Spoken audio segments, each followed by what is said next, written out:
Hi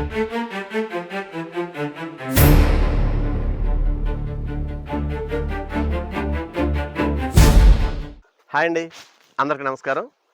Arunachal Shiva. ఈరోజు మీ ముందుకు నేను రావడానికి కారణం, ప్రప్రథమంగా మన ప్రజలు ఎంత దారుణం అంటే, ఇంట్లో ఏదైనా చికిత్సలు చేయించుకుంటారు, అవి ఒక కవర్ల రూపంలో తీసుకొచ్చి అక్కడ పాడేస్తున్నారు. వాటిని అందులో ఏముందో తెలియదు కదా. నగరపాలక సంస్థ వారు ఆ కవర్ల పరంగా తీసుకొచ్చి ఇక్కడ పాడేస్తున్నారు. ఇక్కడ రెండో స్టెప్ ఏంటంటే, నగరపాలక సంస్థ వారు ఏదైతే డంప్ ఉందో ఆ డంప్ని తీసుకొచ్చి వ్యాన్ ఆ ఎడ్జ్ వరకు వెళ్తే వ్యాన్ పడిపోతుంది. అందువల్ల ఇక్కడ ఒక డోజర్ లాంటిది పెట్టి వచ్చిన చేత వచ్చినట్టు లోపలికి తోసేస్తే బాగుంటుంది.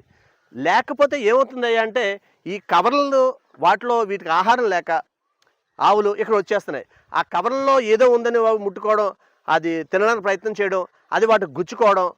ఒక మూగజీవిని ఇంతలా బాధ పెట్టడం అవసరమా? ఇక ఈ ఆవుల యజమానులు వీళ్ళకి ఏంటంటే, మనిషి జన్మ ఎత్తిన రాక్షసులు. పొరపాటున మనిషిగా పుట్టారంతే, రాక్షసులుగా అయ్యి ఉండాల్సి. ఎందుకంటే ఇలా వదిలేయడం అవసరమా మీకు? మీరు వదిలేస్తున్నారు.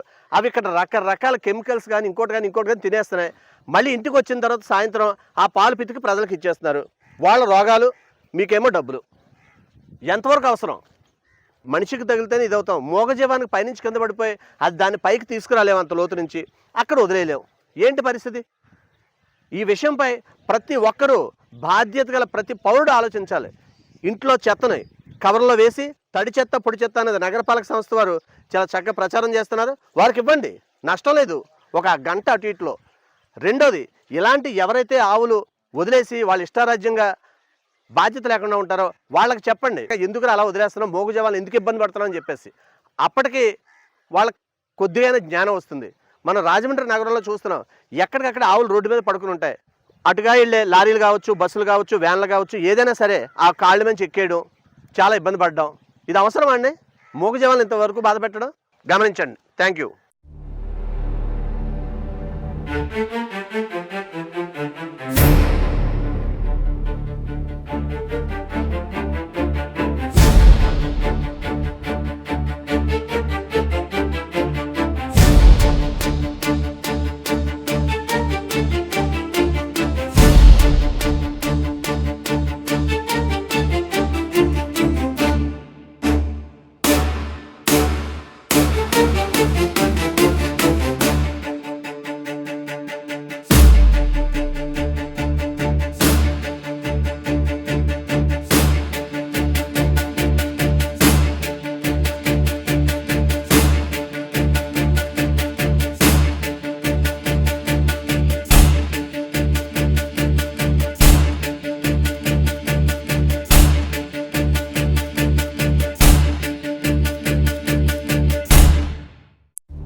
Thank you.